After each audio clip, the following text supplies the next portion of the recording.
آج دن کے حساب سے ہم نے کہا آج بیٹیاں رحمت ہیں، ان کے اوپر شفقت رکھنا، محبت رکھنا بہت ضروری ہے۔ آپ سے بھی پوچھیں گے، آپ کی بیٹی ہیں؟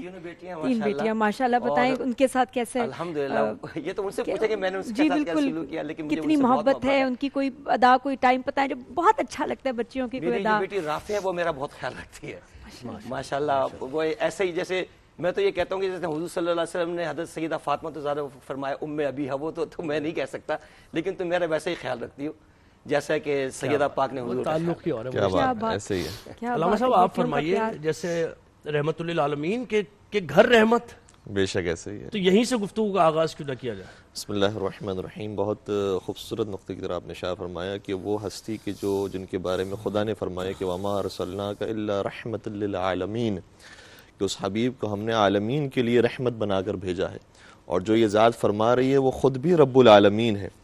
اور پھر اس عالمین کے اگر تسلسل کو آگے بڑھائیں تو ایک مقام پر خود حضور نے بھی فرمایا اپنی صاحبزادی کے لیے کہ سیدۃ نساء العالمین، آپ بھی عالمین کی عورتوں کی سردار ہیں۔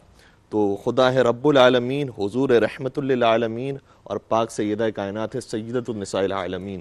اور جو محبت حضور کو اپنی شہزادی سے، لاڈلی بیٹی سے تھی، صرف بیٹی ہونے کی وجہ سے نہیں، جو معرفت، جو عرفان، جو تقوی، ایمان اس صاحبزادی کے اندر موجود تھا، اس کی وجہ سے اتنی زیادہ روایات ہمارے پاس موجود ہیں کہ اس کے اندر یہ بیان ہوتا ہے کہ جب شہزادی تشریف لاتی تھی، کانت اذا دخل علیہ، جب بی بی حضور کے پاس تشریف لاتی تھی تو عام طور پر تو باپ اپنی بیٹی کے احترام میں کبھی کھڑا نہیں ہوتا، لیکن کائنات کا رسول امام الانبیاء اس شہزادی کے آتے ہی اپنے مقام سے کھڑے ہو جاتے تھے، وقام الیہا، اور ان کی طرف آگے بڑھتے تھے، نہ صرف یہ کہ کھڑے ہوتے تھے، ان کی طرف آگے بڑھتے تھے، ورحب بہا، اور پھر ان کو خوش آمدید کہتے تھے، وقبل یدیہا، اور ان کے دونوں ہاتھوں کو پکڑ کر چومتے تھے اور بوسہ دیتے تھے، وَأَجْلَسَهَا فِي مَجْلِسِهِ، اور اپنے مقام پر لا کر بٹھایا کرتے تھے۔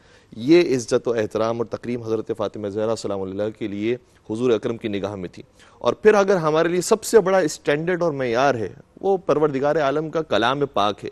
اگر پروردگار کسی ہستی کے بارے میں کہہ دے کہ یہ مطہرہ ہے، یہ معصومہ ہے، تو اس کے بعد تو پھر بات ہی ختم ہو جاتی ہے۔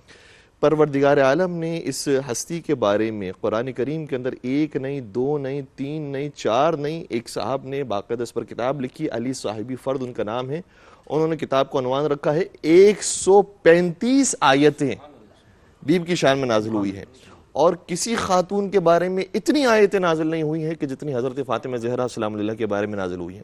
ہم سنتے رہتے ہیں کہ آیت تطہیر جو ابھی جس کی تلاوت بھی کی گئی، وہ چادر تطہیر تھی کہ جس کے اندر یہ آیت نازل ہوئی۔ آیت تطہیر بیوی کی شان میں ہے۔ مباہلہ کے واقعے کے اندر کوئی خاتون موجود نہیں ہے جھوٹوں پر لعنت بھیجنے کے لیے سوائے حضرت فاطمہ زہرا سلام اللہ کے۔ آیہ مودت کے اندر دیکھیں تو بیوی موجود ہیں۔ پھر کچھ سورے ایسے ہیں کہ جو باقاعدہ بیوی کی شان میں نازل ہوئے ہیں۔ بسم اللہ الرحمن الرحیم، انا اعطیناک الکوثر، اے حبیب ہم نے آپ کو کوثر عطا کیا ہے، فصلی لربک وانحر، اب شکرانے کے طور پر نماز بھی پڑھیے اور بڑی قربانی بھی دیجیے۔ یہ کس رسول کو کہا جا رہا ہے؟ یہ وہ رسول ہے کہ جن کی شان یہ ہے کہ یا ایھا المزمل قم اللیل الا قلیلا، اے رسول آپ اتنی نمازیں پڑھتے ہیں، آپ اتنے سجدے کرتے ہیں کہ خدا یہ فرما رہا ہے کہ راتوں میں نمازوں کے لیے اٹھا کیجئے لیکن کم اٹھا کیجئے۔ لیکن جب کوثر عطا ہو گیا تو فرمایا فصلی لربک وانحر، اب آپ کو ہم نے کوثر عطا کیا ہے اس لیے نمازوں میں کثرت کیجئے، شکرانے کے طور پر زیادہ عبادتیں انجام دیجئے۔ ان شانیہ کا هو الابتر، جو آپ کو ابتر کا طعنہ دیتے ہیں اور بے اولاد ہونے کا طعنہ دیتے ہیں، وہ خود بے اولاد رہیں گے، آپ کی نسل حضرت فاطمہ زہرا سلام اللہ کے صدقے میں جاری و ساری رہے گی۔ پھر سورہ قدر دیکھیں تو بیوی کی شان میں نازل، سورہ رحمان دیکھیں بیوی کی شان میں ہے، سورہ دہر اگر دیکھا جائے تو پورا کا پورا سورہ بیوی کے شان میں اور بیوی کے گھرانے کی شان میں نازل ہوا ہے۔ وَيُطْعِمُونَ الطَّعَامَ عَلَى حُبِّهِ مِسْكِينًا وَيَتِيمًا وَأَسِيرًا، کہ ایک گھرانہ ایسا ہے کہ جو روزہ بھی رکھتا ہے، جب افطار کا وقت آتا ہے تو کبھی یتیم کو، کبھی مسکین کو، کبھی اسیر کو کھانا کھلاتا ہے۔ اور اس سورے کے اندر ایک خاص بات ہے، علامہ آلوسی نے روح المعانی کے اندر اس بات کو بیان کیا ہے، کہا کہ جب اس گھرانے کی شان بیان ہو گئی تو اس کے فوراً بعد خدا نے کہا کہ اس گھرانے کو جنت میں یہ نعمتیں ملیں گی، یہ نعمتیں ملیں گی، یہ نعمتیں ملیں گی۔ اس میں ہر طرح کی نعمت کا گویا تذکرہ آ گیا، اس میں شرابن طہورا بھی آ گیا، زنجبیلہ بھی آ گیا، ان صوفوں کا اور گاؤں تکیوں کا ذکر بھی آ گیا کہ جس میں وہ باغات کے اندر سکون کے ساتھ بیٹھے ہوں گے۔ لیکن کہا کہ ایک جنت کی نعمت ایسی ہے کہ جس کا ذکر اس سورے کے اندر نہیں کیا۔ حیرانگی کی بات ہے، لیکن وہ خود اس نقطے کو بیان کرتے ہیں، کہتے ہیں وَمِنَ اللَّطَائِفِ أَنَّهُ سُبْحَانَهُ وَتَعَالَى لَمْ يَذْكُرْ فِيهَا الْحُورَ الْعَيْنِ، حور عین کی نعمت کا ذکر اس سورہ کے اندر نہیں کیا. کیوں نہیں کیا؟ لِحُرْمَةِ الْبَتُولِ وَقُرَّةِ عَيْنِ الرَّسُولِ، کیونکہ جب فاطمہ زہرا کا ذکر آ گیا سورہ کے اندر تو مناسب ہی نہیں ہے کہ کسی اور خاتون کا ذکر کیا جائے، چاہے وہ حور عین ہی کیوں نہ ہو، اس کا ذکر بھی مناسب نہیں ہے کہ فاطمہ زہرا صلی اللہ علیہ کے ساتھ جوڑا جائے. مفتی صاحب اس میں جب تعلیمات کی روشنی میں حیران ہوتی ہوں کہ کیسے پھر پاسبل ہے کہ کوئی شخص اپنی بیٹی کی پیدائش پہ مایوس ہو یا ظلم کرے یا اس کے ساتھ سختی کرے یا نا انصافی کرے. یہ جو ہم مصائب کی بات کر رہے ہیں اور انبیاء کے مصائب کی بھی بات کی، حضرت ابراہیم کی قربانی اور سب کی قربانی، اور جس نے جتنی قربانی دی اس کا اتنا رتبہ بڑھتا گیا. تو فاطمہ الزہرا کی قربانی کیا ہے دین کے لیے، اور ہم جو یہ دین اسلام کا پرچار کر رہے ہیں اور آپ دیکھ رہے ہیں مسلمان پوری دنیا میں پھیلے ہوئے ہیں، اس گھرانے کا، محمد والے محمد کے گھرانے کا کتنا کنٹریبیوشن ہے اس میں؟ دیکھیں بنیادی طور پر حدیث میں آتا ہے کہ اشد البلاء الانبیاء ثم الامثل فالامثل، سب سے زیادہ انبیاء پر تکالیف آئی، پھر انبیاء کی نہج کے جو جتنا قریب ہوگا اس پر حالات آئیں گے. سورہ عنکبوت کی پہلی آیت احسب الناس ان یترکوا ان یقولوا آمنا وہم لا یفتنون، لوگ یہ گمان کرتے ہیں کہ وہ کلمہ پڑھ لیں گے اور انہیں آزمایا نہیں جائے گا. فرمایا ایسا نہیں ہے. ام حسبتم ان تدخلوا الجنہ، تم یہ گمان کرتے ہو کہ جنت میں چلے جاؤ گے، ولما یأتکم، اور تم پر حالات نہیں آئیں گے، مثل الذین خلو من قبلکم، پہلے جیسے، مستہم البأساء والضراء وزلزلوا حتی یقول الرسول والذین آمنوا معا متی نصر اللہ، اتنا جھنجھوڑا گیا کہ رسول اور مصاحبین پکار اٹھے اللہ آپ کی مدد کب آئے گی.